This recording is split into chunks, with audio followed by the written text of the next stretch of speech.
Isso aqui é o momento que depois que Yeshua ressuscitou, amém? E ele está ali na praia e os apóstolos ouviram. E eles, depois de jantarem ali mesmo, diz assim a palavra de Deus. E depois de terem jantado, disse Yeshua a Simão Pedro: Simão, filho de Jonas, amas-me mais do que a estes? E ele respondeu: Sim, Senhor, tu sabes que te amo. Disse-lhe: Apacenta os meus cordeiros. Tornou a dizer-lhe segunda vez: Simão, filho de Jonas, amas-me? Disse-lhe: Sim, Senhor, tu sabes que te amo. Disse-lhe: Apacenta as minhas ovelhas. Disse-lhe terceira vez: Simão, filho de Jonas, amas-me? Simão entristeceu-se por lhe ter dito terceira vez: Amas-me? E disse-lhe: Senhor, tu sabes tudo, tu sabes que eu te amo. E Yeshua disse-lhe: Apacenta as minhas ovelhas. Na verdade, te digo que quando eras mais moço, te cingias a ti mesmo e andavas por onde querias. Mas quando já fores velho, estenderás as tuas mãos e outro te cingirá e te levará para onde tu não queiras. E disse isso, significando com que morte havia ele de glorificar a Deus. E dito isso, disse-lhe: Segue-me. Queridos irmãos, nós hoje vamos examinar, meus irmãos, um estudo bíblico sobre a fundamentação e o destino de dois homens apóstolos, Pedro e Judas. Nós vamos fazer aqui uma análise espiritual da queda e da restauração, a eleição e a responsabilidade. Nós sabemos, meus irmãos, que tanto Pedro quanto Judas traíram o Senhor, traíram a Cristo. A Bíblia estabelece que ambos foram escolhidos pessoalmente por Yeshua após uma noite de oração, como está em Lucas capítulo 6, versos 12 a 16. Judas não foi um erro de cálculo. Ele foi contado entre os 12. Recebeu autoridade para curar e expulsar demônios, como está em Mateus 10, verso de 1 a 4. Pedro, por sua vez, recebeu a revelação messiânica direta do Pai. Em Mateus 16, 16, 17, quando ele diz: Tu és o Cristo, Filho de Deus vivo, para Yeshua. O paralelo começa na eleição divina e termina na divergência da vontade humana. Os dois foram eleitos por Deus. Os dois foram escolhidos por Deus, escolhidos por Yeshua. Mas o término de cada um é diferente. A anatomia da queda, o processo da erosão interna. Judas e o coração dividido. A Bíblia não descreve Judas como um monstro desde o primeiro dia, mas como alguém que permitiu que uma brecha se tornasse um abismo. Em João capítulo 12, verso 4 a 6, durante o banquete em Betânia, vemos o sintoma. Ele critica o desperdício do perfume de Maria, sob o pretexto de cuidar dos pobres. Então, quando Maria unge Yeshua com bálsamo de muito valor, Judas ele chega a reclamar, ele criticar Maria por isso. Ele disse que seria melhor que vendesse aquele bálsamo e desse aos pobres. Mas é aqui o Evangelho de João explica. Ele disse isso não porque se preocupasse com os pobres, porque era ladrão e tinha cuidado da bolsa das ofertas. O fundamento, meus irmãos, nós vemos em 1 Timóteo, capítulo 6, verso 10. O amor ao dinheiro é a raiz de todos os males. A pessoa não pode colocar o seu coração nas coisas do dinheiro, nas coisas materiais. Judas permitiu que Satanás entrasse nele não por mágica, mas por ressonância moral. Ressonância moral, o que é isso, meus irmãos? Como está em João 13, 27.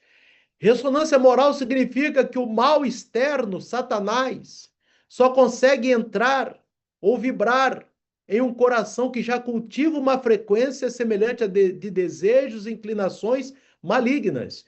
o coração daquele ser humano já está cultivando coisas desagradáveis a Deus, aí entra em sintonia com Satanás. Aqui estão os fundamentos bíblicos para esse conceito. A porta aberta, a frequência do pecado. A Bíblia diz em João 13:27, que Satanás entrou em Judas. No entanto, isso não foi uma invasão arbitrária. Houve uma preparação prévia de ressonância ou sintonia, como os irmãos queiram. Judas vinha cultivando a ganância e o furto, como nós lemos ali em João 12:6. E o fundamento, Tiago explica o processo da tentação. Cada um é tentado quando atraído e engodado pela própria concupiscência. Quando se previne essa atração e esse engodo pela própria concupiscência, a tentação não ocorre. A tentação só ocorre quando a pessoa se predispõe a ir atrás daquela concupiscência. A aplicação. Satanás não criou a traição do nada. Ele apenas amplificou o que já havia vibrando no coração de Judas. Havia uma afinidade entre o desejo do traidor e o plano do inimigo. Ou seja, Judas e Satanás estavam com um plano já em comum. E isso gera uma legalidade espiritual. Em Efésios capítulo 4, verso 27, a Bíblia ordena: não deis lugar ao diabo. O lugar aqui no topos, no grego, é uma oportunidade ou um território cedido, ou seja, como que dissesse, não dê oportunidade a Satanás. E aqui Judas deu lugar através da desonestidade contínua. Judas fez da desonestidade seu padrão de vida. Quando a oportunidade de trair Yeshua surgiu, a vontade de Judas e a vontade das trevas entraram em harmonia, sintonia, ressonância, resultando no ato da entrega.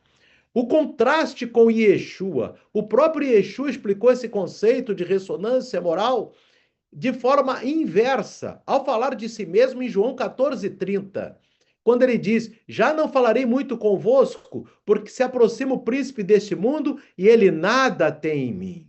Ou seja, Yeshua diz que o inimigo nada tem nele. Ele está dizendo que não há ressonância, não há nenhuma comunhão de objetivos. Não havia em Yeshua nenhuma frequência de pecado, orgulho ou egoísmo, onde a tentação pudesse ancorar ou se fixar. Em Judas, infelizmente, o inimigo encontrou muito onde se agarrar. Dizer que Judas caiu por ressonância moral significa que o ato final da traição foi apenas um som alto de um processo silencioso de escolhas erradas. O ser humano vai tendo escolhas erradas, contrárias à palavra de Deus, e aquele processo culmina por um afastamento total das coisas do eterno. Ele não foi uma vítima passiva do destino. Ele foi um participante ativo que sintonizou sua vontade com a do adversário, em vez de sintonizá-la com a do mestre. Então, Judas ouvia a palavra do mestre, mas não dava lugar à vontade do mestre, dava lugar à vontade do adversário. Enquanto Pedro tinha uma ressonância de amor que permitiu sua volta. Veja bem, Pedro traiu Yeshua, negando 3 vezes ele ali no pátio do sumo sacerdote, quando Yeshua estava sendo julgado por Caifás. Pedro negou, mas ele tinha uma ressonância do amor que permitiu sua volta. Judas, porém, ele tinha uma ressonância da morte que o impediu de ouvir o chamado ao arrependimento. Pedro é a confiança na carne. A falha de Pedro foi o oposto, o excesso de zelo carnal. Em Mateus 26, 33 a 35, ele contradiz a palavra profética de Yeshua. Então veja bem, meus irmãos, quando está ali Yeshua dizendo que vai ser entregue, que vai ser condenado, que vai ser morto pelos pecados, ele diz: ainda que todos se escandalizem em ti, eu nunca me escandalizarei. Então Pedro, meus irmãos, ele diz que eu nunca me escandalizarei, ainda que todos se escandalizem em ti. Pedro cometeu o erro de confiar no seu ego. O fundamento: aquele que pensa estar em pé, Veja que não caia, como está em 1 Coríntios 10, 12. Irmãos, presta bem atenção nisso. Pedro, ele confiava no seu ego, ele confiava em si. Então, aqui vemos em Coríntios dizendo: aquele que pensa estar em pé, veja que não caia. A soberba precede a ruína. Pedro estava senhor de si quando diz: ainda que todos escandalizem em ti, eu nunca me escandalizarei. Então, veja bem, meus irmãos, que o momento da ruptura, a traição e a negação. Vamos ver agora a traição de Judas, como está ali em Lucas capítulo 22, versos 47 e 48. A traição de Judas foi premeditada. Ele procurou os principais sacerdotes e perguntou: o que me quereis dar e eu vou-lo entregarei. Então veja bem, os principais sacerdotes queriam crucificar Yeshua, mas não tinha uma maneira. E Judas se antecipa e vai até os principais sacerdotes e diz para eles: o que quereis me dar e eu vou-lo entregarei. E ele vendeu o verbo de Deus por 30 moedas de prata, o preço de um escravo ferido, como está em Êxodo 21, 32. O uso do beijo como sinal de entrega é a perversão máxima da Hesed, que é o amor fiel, ou seja, o extremo da infidelidade. Ou seja, Judas foi extremamente infiel. Ele vende o verbo de Deus, o verbo que se fez carne, a palavra do Eterno, por 30 moedas de prata, o preço de um escravo ferido. E aqui você observa, meu irmão, minha irmã, o juramento de Pedro. Mateus 26, 69 a 75. A negação de Pedro foi uma reação de medo sob pressão. Então você viu Judas, agora estamos vendo Pedro. Ele nega Yeshua 3 vezes, intensificando a gravidade. Primeiro uma negação simples, depois um juramento e finalmente praguejando. Pedro renegou sua identidade como discípulo para salvar sua vida, esquecendo-se da palavra que o próprio Yeshua tinha dito lá em Mateus 16, 25: quem perder a sua vida por minha causa, achá-la-á. Então, meus irmãos, você observa duas situações aqui que Paulo descreve claramente em 2 Coríntios capítulo 7, verso 10. Ele fala da tristeza que mata e da tristeza que purifica. Ali nesse texto é dito: porque a tristeza, segundo Deus, opera arrependimento para a salvação, mas a tristeza do mundo opera a morte. E foi o que aconteceu nesses casos. Tanto Pedro quanto Judas tiveram tristezas, mas tristezas que levaram a destinos diferentes. Você observa, meus irmãos, ali que Judas e a tristeza do mundo, que é metamelomai. Como é que é isso, meus irmãos? Em Mateus 27, 3 a 5, vemos que Judas devolveu as 30 moedas de prata. Judas foi até os sacerdotes, depois que traiu Yeshua, e ele, com remorso, ele vai e devolve as 30 moedas de prata. Ele sentiu um remorso psicológico e legalista. Ele reconheceu o erro quando ele diz: pequei traindo sangue inocente. Ele reconhece o erro, mas foi buscar redenção no sistema religioso que o usara. Ele foi buscar redenção exatamente nos principais sacerdotes que usaram ele. E os sacerdotes o rejeitaram, dizendo: que nos importa, isso é contigo. Então, quando Pedro vem dizer para os sacerdotes que traiu sangue inocente, os sacerdotes não quiseram saber dele, porque o sistema estava corrompido. E Pedro, em vez de olhar para Yeshua, e Judas, quero dizer, Judas, em vez de olhar para Yeshua, Judas, ele olha para os sacerdotes. Judas, meus irmãos, ele devolve as 30 moedas. E Judas, ele reconhece que pecou, mas Judas, ele busca o sistema anterior que ele usara. E ali, meus irmãos, sem o olhar de Cristo, Judas viu apenas o sistema corrompido. O resultado foi o enforcamento. Ele se tornou filho da perdição, como está em João 17, 12. Não por um decreto arbitrário, mas por sua própria recusa final em buscar a misericórdia. Agora vamos ver Pedro. Pedro e a tristeza segundo Deus, que é metanoia. O ponto da virada de Pedro está em Lucas 22, 61, 62. E virando-se o Senhor, olhou para Pedro. E Pedro, saindo dali, chorou amargamente. Veja bem, irmãos, Yeshua estava lá condenado naquele momento, na sala do sumo sacerdote, já sendo humilhado, e ele olha para Pedro traindo ele. Lá de onde Yeshua estava, ele olha para Pedro, Pedro vê aquilo e sai dali chorando amargamente. Pedro não correu para os sacerdotes para se explicar, ao contrário de Judas. Judas foi para os sacerdotes. Pedro não foi para os sacerdotes, ele correu para a solidão e posteriormente para o grupo dos discípulos. Suas lágrimas eram o batismo do seu novo caráter.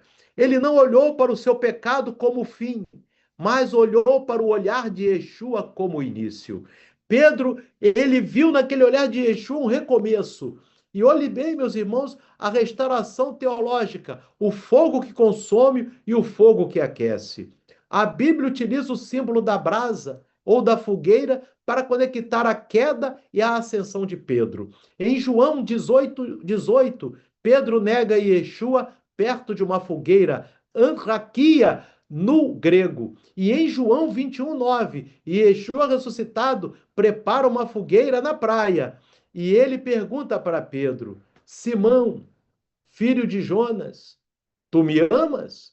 E Yeshua não está apenas curando a ferida da negação tripla. Ele está restabelecendo a prioridade do amor sobre o desempenho. Preste atenção nisso, meus irmãos. Agora, um ponto muito importante. Pedro negou Yeshua 3 vezes.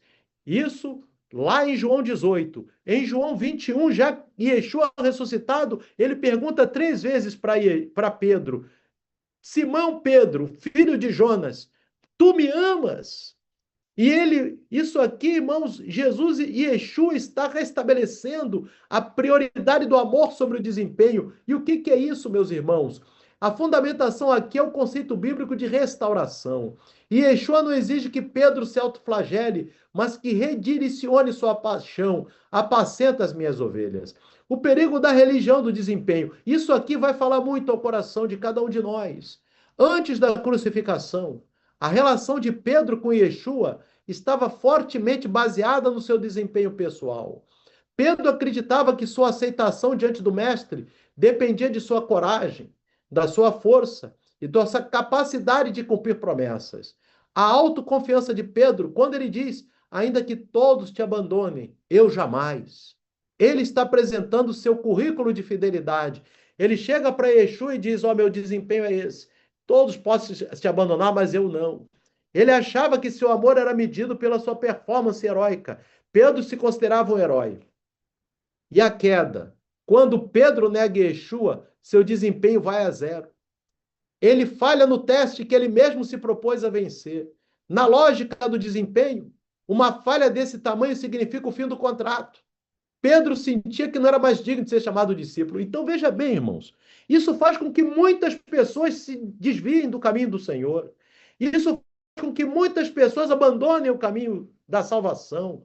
Porque, meus irmãos, as pessoas se colocam o Pedro herói, o Pedro que confia no seu desempenho.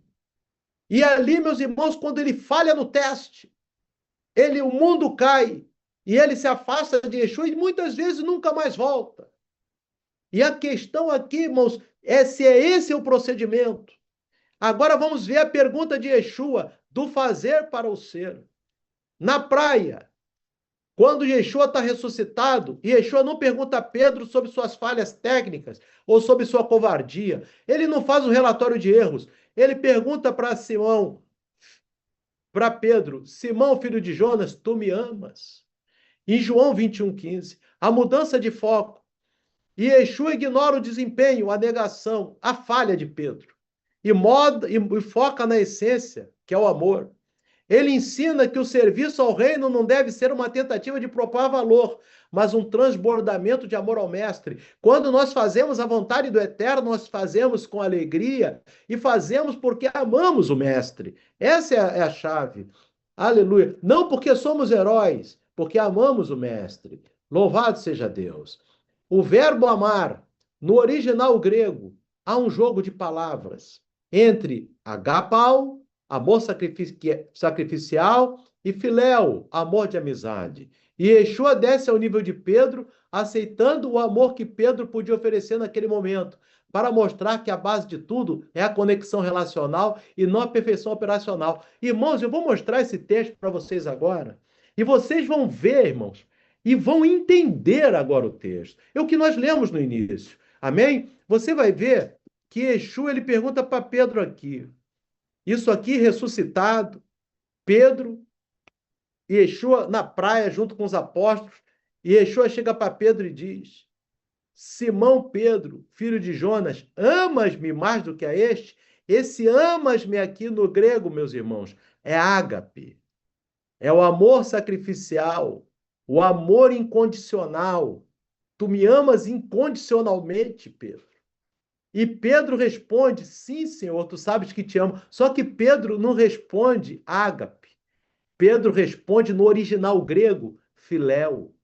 Pedro responde: eu te amo porque eu sou teu amigo.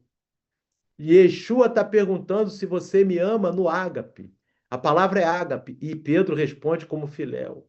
E aí, Yeshua diz: apacenta os meus cordeiros. E Yeshua vai fazer a segunda pergunta, voltando a frisar o ágape. Tornou a dizer-lhe segunda vez: Simão, filho de Jonas, amas-me? Ágape, ou seja, o amor incondicional, o amor que eu espero dos discípulos. Disse-lhe Pedro: sim, Senhor, tu sabes que te amo. Pedro responde como filéu. Ou seja, te amo porque sou teu amigo, porque tu és meu amigo.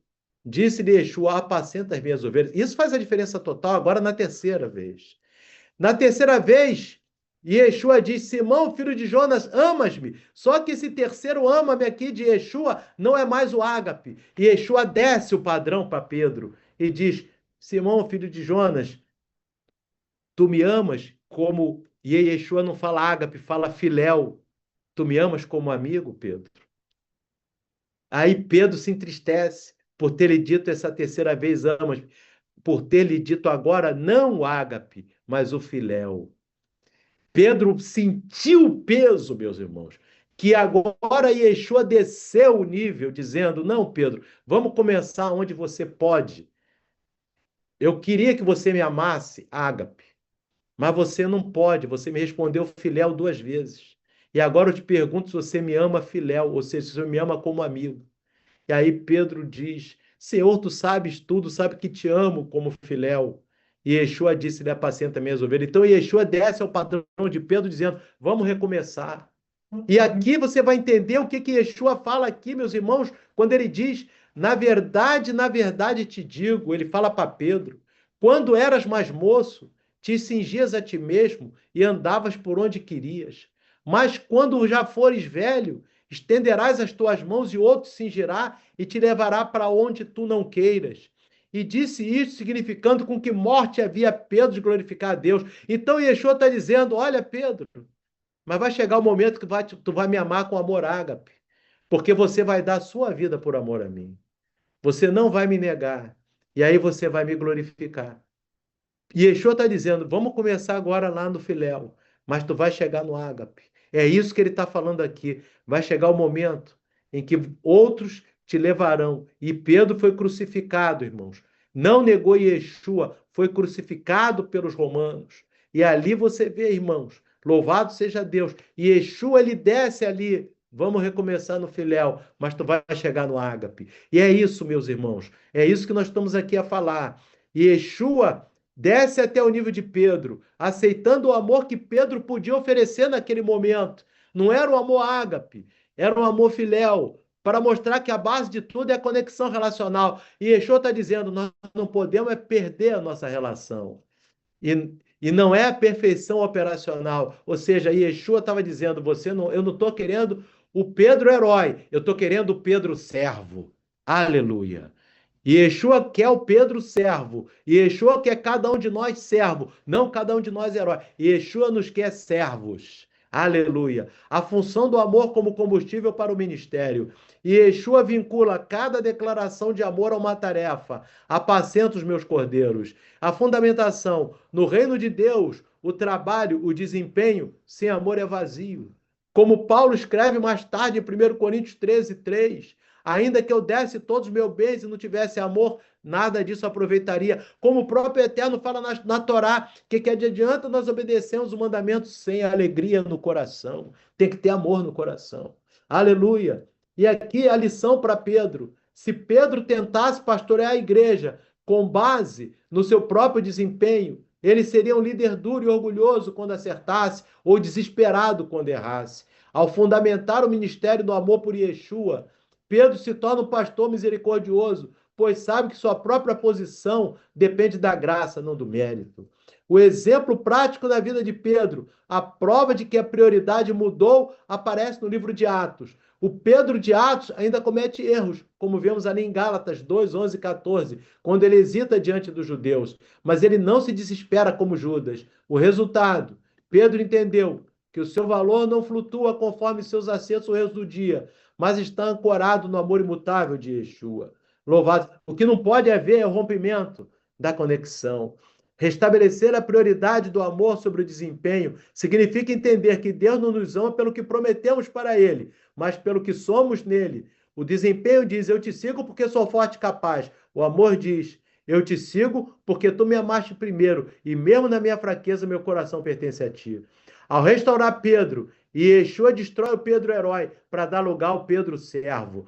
Que Deus, que Yeshua quer de nós, e que o Eterno quer de nós na Torá, e que ele fala em toda a Torá, é servo. Nós temos que ser servos, cuja única credencial era amar o Senhor acima de todas as coisas, como está em João 21,15. Louvado seja o nome do Eterno. E nós vemos aqui destinos eternos e lições para cada um de nós. O campo de sangue e o trono da igreja. Judas deixou um legado de vacância. Tome outro seu lugar. Ele deixou o lugar dele vago, como está em Salmo 109:8, citado em Atos 1:20. O campo comprado com o preço da sua traição tornou-se um lugar de sepultura. Pedro deixou um legado de fortalecimento. Em Lucas 22:32 diz, tu, pois, quando te converteres, confirma a teus irmãos. E Pedro tornou-se a voz do Pentecoste, ganhando 3.000 almas no mesmo lugar onde antes tivera medo de uma criada. Aleluia. A soberania de Deus e o livre-arbítrio. A Bíblia nos mostra que a traição de Judas cumpriu as Escrituras, mas isso não o isentou de sua responsabilidade. Deus usa até a falha humana para seus propósitos, mas o destino eterno do homem é decidido por sua resposta à graça do Eterno.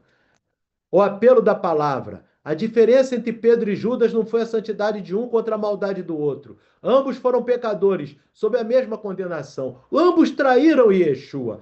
Não tem dúvida. A diferença foi que Pedro creu no perdão e Judas creu na culpa. O destino de Judas nos serve de advertência contra a religiosidade fria e o materialismo disfarçado de fé, como vemos hoje em dia. Hoje é demais o materialismo disfarçado de fé que está levando muita gente para a desgraça eterna. O destino de Pedro nos serve de esperança de que não há negação tão profunda que o amor de Yeshua não possa alcançar na praia do arrependimento. Como diz em Miqueias 7:8, ó inimiga minha, não te alegres a meu respeito, ainda que eu tenha caído, levantar-me-ei, ainda que habite nas trevas, o Senhor será a minha luz. Esta é a canção de Pedro que Judas esqueceu de cantar. Amém, queridos? Que o Espírito do Eterno continue falando ao coração dos irmãos. Tenha uma ótima semana, que o Eterno abençoe a todos. Amém e amém.